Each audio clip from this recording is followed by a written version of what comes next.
ಇದು ಯಾತಕ್ಕೋಸ್ಕರ ಈ ರೀತಿ ನನ್ನ ಮೇಲೆ ಗ್ರಿಡ್ಜನ್ನ ತೀರ್ಸ್ಕೊಳಕ್ಕೆ ಹೊರಟಿದ್ದಾರೆ ಅನ್ನೋದನ್ನ ನಾನು ಈ ರಾಜ್ಯದ ಜನತೆಗೆ ನಾನು ತಿಳಿಸ್ಲಿಕ್ಕೆ ಬಯಸ್ತೇನೆ, ಕೇಳಲಿಕ್ಕೆ ಬಯಸ್ತೇನೆ. ಅವ್ರನ್ನ ನಾನು ಮನವಿ ಮಾಡ್ತಾ ಇದ್ದೀನಿ, ರಾಜ್ಯದ ಜನ ತಿಳ್ಕೋಬೇಕು ಅಂತ. ಇವರೇನೋ ನನ್ನ ಮೇಲೆ ಗಿಡಿಜಿಟ್ಟಿದ್ದಾರೆ, ಏನೋ ಒಂದು ಇದು ಮಾಡಿದ್ದಾರೆ, ಹಲವಾರು ಇದನ್ನ ಮಾಡ್ತಾ ಇದ್ದಾರೆ, ಎಲ್ಲ ಮಾಡ್ತಾ ಇದ್ದಾರೆ. ಹಲವಾರು ಕಡೆ ಅದು ಯಾರೋ ನೆನ್ನೆ ಒಬ್ರು ಮಾಡಿದ್ದಾರೆ, ಮೊನ್ನೆ ಒಬ್ರು ಎಂಥದ್ನು ಹೇಳಿದ್ದಾರೆ. ಈ ರೀತಿ ಒಬ್ಬ ವ್ಯಕ್ತಿನ ತೇಜೋವಧೆ ಮಾಡುವಂಥ ಕೆಲಸನ ಮಾಡ್ತಾ ಇದ್ದಾರೆ.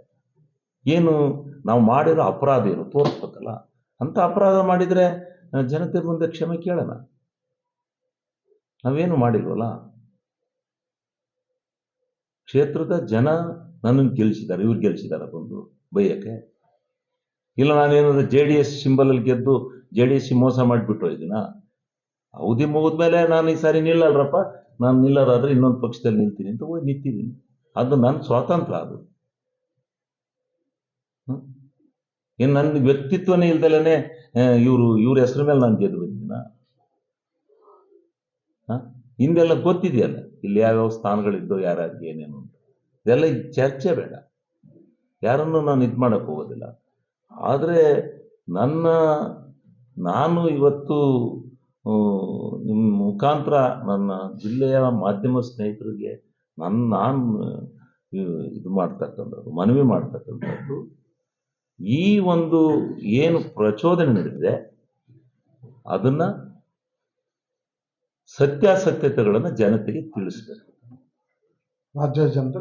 ರಾಜ್ಯದ ಜನಕ್ಕೆ ಇದು ಗೊತ್ತಾಗ್ಬೇಕು ಅಷ್ಟೇ. ನಾನು ಏನು ನನ್ನ ಹತ್ರ ಈಗಿರ್ತಕ್ಕಂಥ ನನಗೆ ಸಿಕ್ಕಿರೋ ಮಾಹಿತಿ ವಿಡಿಯೋಗಳ ಪ್ರಕಾರ ಅವ್ರು ಏನು ಕುಣಿತಾರೆ, ಏನು ತಕ್ಕ ಕುಣಿತಾರೆ, ಏನೇನಂತ ನಾನು ಕೂಗ್ತಾ ಇದ್ದಾರೆ. ಇವತ್ತಿನವರೆಗೂ ನನ್ನ ವಿರುದ್ಧ ಅವ್ರು ಯಾತಕ್ಕೆ ಏನ್ ಪ್ರಚೋದನೆ ಮಾಡಿದ್ರು ಅನ್ನೋದೇ ಮಾಧ್ಯಮಗಳಲ್ಲಿ ಬರಲಿಲ್ಲ.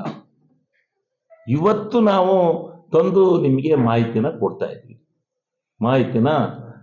ಸಿಕ್ಕಿದ ಮಾಹಿತಿನ ನಾವು ಬಿಡುಗಡೆ ಮಾಡ್ತಾ ಇದ್ವಿ. ಕೇಂದ್ರ ಮತ್ತು ರಾಜ್ಯ ಸರ್ಕಾರಗಳು ಒಂದಾಗಿ ಬಾಳ್ಬೇಕಾಗುತ್ತೆ. ವಿರೋಧ ಇರ್ಬೋದು, ಪರ ಇರ್ಬೋದು, ವಿರೋಧ ಇರ್ಬೋದು, ಪರ. ನೀನೇ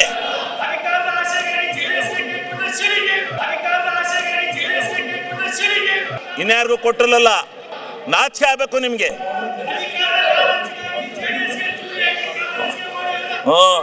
ಹೌದು, ಇದೇನು ವಿರೋಧ ಪಕ್ಷನ ಇದು?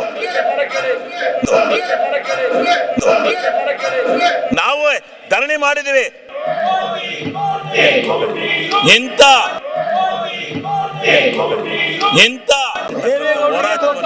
ಮಾಡಿ ಮನಮೋಹನ್ ಸಿಂಗ್ ಹಳ್ಳಿಗೆ ಆಡಳಿತ ತಂದ್ರೆ ಇಲ್ಲ, ನೀವು ಮತ್ತೆ ಡೆಲ್ಲಿ ತಗೊಂಡು ಹೋಗ್ತಾ ಇದ್ದೀರಲ್ಲ. ಬಲ್ರಿ ಕಡಿಕೆ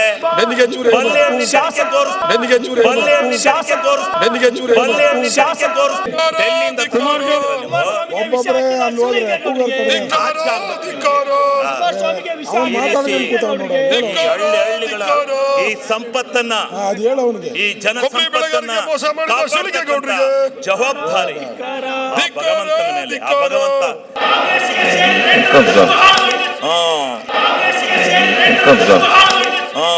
ಇದೇನು ಡ್ಯಾನ್ಸ್ ಕುಡಿಯಕ್ ಬಂದಿದ್ದೀರಾ ಇಲ್ಲಿ? ಅಸೆಂಬ್ಲಿ ಮಾಡ್ಕೊಂಡಿದ್ದೀರಾ, ಡ್ಯಾನ್ಸ್ ಮಾಡ್ಕೊಂಡಿದ್ದೀರಾ ನೀವು? ನಿಮಗೆ ಮಾನ ಮರ್ಯಾದೆ ವಿರೋಧ ಪಕ್ಷದ ನಾಯಕರೇ, ಇದೇನು ವಿಮಿಕ್ರಿ ಮಾಡಿಸ್ತಾ ಇದ್ದೀರೇನ್ರಿ? ಇಲ್ಲೇ ಐತಲ್ಲ ಸರ್, ನೀವು ನೋಡಿ ಸರ್ ಕ್ಯಾಸೆಟ್, ಅದನ್ನ ನೋಡಿ. ಚೂರಿ ಆಗಿ ಹೋದ ಅಂತಾರೆ.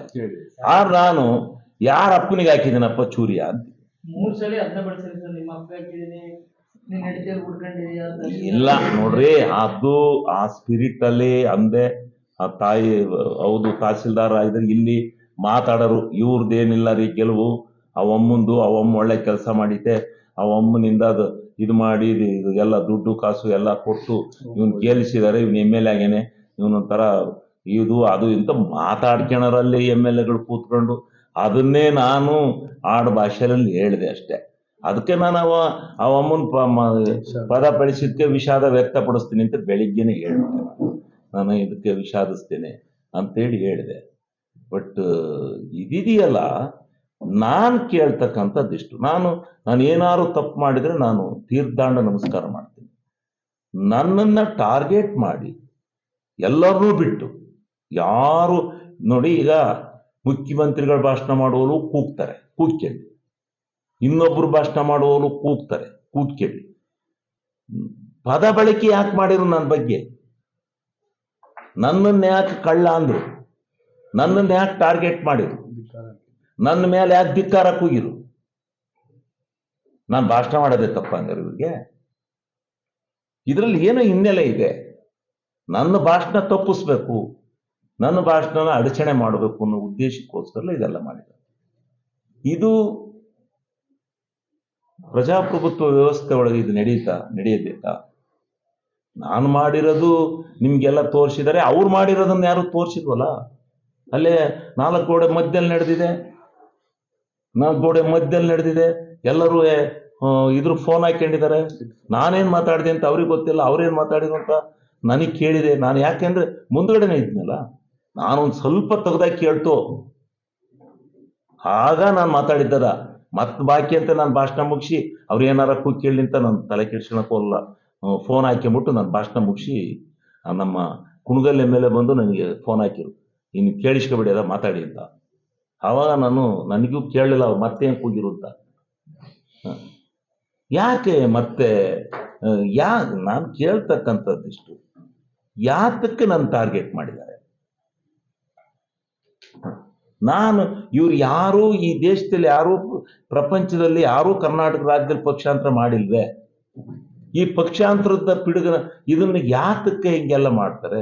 ಯಾರು ಪಕ್ಷದ್ರೋಹಿಗಳ ಕೆಲಸ ಯಾರ್ಯಾರು ಮಾಡಿದಾರೋ ಅವ್ರು ಅನುಭವಿಸ್ತಾರೆ. ನಾನೇನು ಪಕ್ಷಕ್ಕೆ ಅನ್ಯಾಯ ಮಾಡಿ ಹೋಗಿಲ್ಲ. ನಾನು ಪ್ರಾಮಾಣಿಕವಾಗಿದ್ದು ನಮಗೂ ಅವ್ರಿಗೂ ಭಿನ್ನಾಭಿಪ್ರಾಯ ಬಂತು, ಬಿಟ್ಟು ಹೋಗಿದ್ದೀವಿ. ಅದರಲ್ಲಿ ಏನು ಬಂತು? ಏನು ನನ್ನ ಶ್ರಮಿಲ್ದಲ್ಲೇ ಗೆಲ್ಲಿಸ್ಬಿಟ್ಟಿದ್ರು ಅವರು? ನನ್ನ 14 ಹೋಟೆಲ್ ಸೋತು ಕ್ಷೇತ್ರ ಇಲ್ದಲೇ ಪಾಪ ಅರಸೀಕೆರೆ ಬಂದಾಗ ಅರಸೀಕೆರೆ ಜನ ನನ್ನ ಕೈ ಹಿಡಿದು ನನ್ನ ಗೆಲ್ಸಿದ್ದಾರೆ. ಅರಸೀಕೆರೆ ಜನದ ಋಣನ ಅವ್ರ ಪಾದ ಸೇವೆ ಮಾಡಿದ್ರೆ ನನಗೆ ಸಾಲದು. ಅವ್ರ ಪಾದದ ಋಣನೂ ನಾನು ಅರಸೀಕೆರೆ ಕ್ಷೇತ್ರದ ಜನದ ಪಾದ ತೊಳೆದು ನನಗೆ ಸಾಲದು. ಅಷ್ಟರ ಮಟ್ಟಿಗೆ ನನ್ನನ್ನು ಮಾಡಿ 4 ಸಾರಿ ಸತತವಾಗಿ ಈ ಕ್ಷೇತ್ರದಲ್ಲಿ ನನ್ನ ಗೆಲ್ಸಿದ್ದಾರೆ ಅಂದ್ರೆ ಈ ಜನದ ಭಾವನೆ ಏನಿದೆ, ಅವರ ಸಂಬಂಧ ಏನಿದೆ. ಹೌದು, ನಾನು ಸ್ವಲ್ಪ ಮುಂಗೋಪವಾಗಿ ಮಾತಾಡ್ತೀನಿ, ಅದು ಒಂದು ನಂದು ವೀಕ್ನೆಸ್ ಇದೆ. ಬಹಳ ಜನ ನೇರವಾಗಿ ಮಾತಾಡ್ತೀನಿ, ಅದು ಕೆಲವ್ರಿಗೆ ಹಿಡಿಸಲ್ಲ. ಅದರಿಂದ ಏನಪ್ಪ MLA ಹಿಂಗೆ ಮಾತಾಡಿರು ಅಂತಾರೆ. ನಾನು ನುಡಿದಂಗೆ ಆಗಕ್ಕಲ್ಲ, ಹೋಗಪ್ಪ ಅಂದ್ರೆ ಆಗಕ್ಕಲ್ಲ. ಸುಳ್ಳುಗಳು ಹೇಳ್ಕೊಂಡು ಆಗ ಕಡೆಯಿಂದ ಬಾ ಈ ಕಡೆಯಿಂದ ಬಾ ಅಂತ ಮನೆ ತಿರ್ಸ್ಕೊಳಲ್ಲ. ನನ್ನ ಕೈಲಿ ಆಗದಿದ್ರು ಒಪ್ಕೊತೀನಿ. ಅದು ಕೆಲವರು ಜನಕ್ಕೆ ವಿರೋಧವಾಗ್ಬೋದು, ಕೆಲವು ಅಧಿಕಾರಿಗಳಿಗೂ ವಿರೋಧ ಆಗ್ಬೋದು. ಆದರೆ ನನ್ನ ನುಡಿನಲ್ಲಿ ಏನು ಅಡಗಿರುತ್ತೆ, ಸತ್ಯಾಂಶ ಅಡಗಿರುತ್ತೆ, ಪ್ರಾಮಾಣಿಕತೆ ಅಡಗಿರುತ್ತೆ.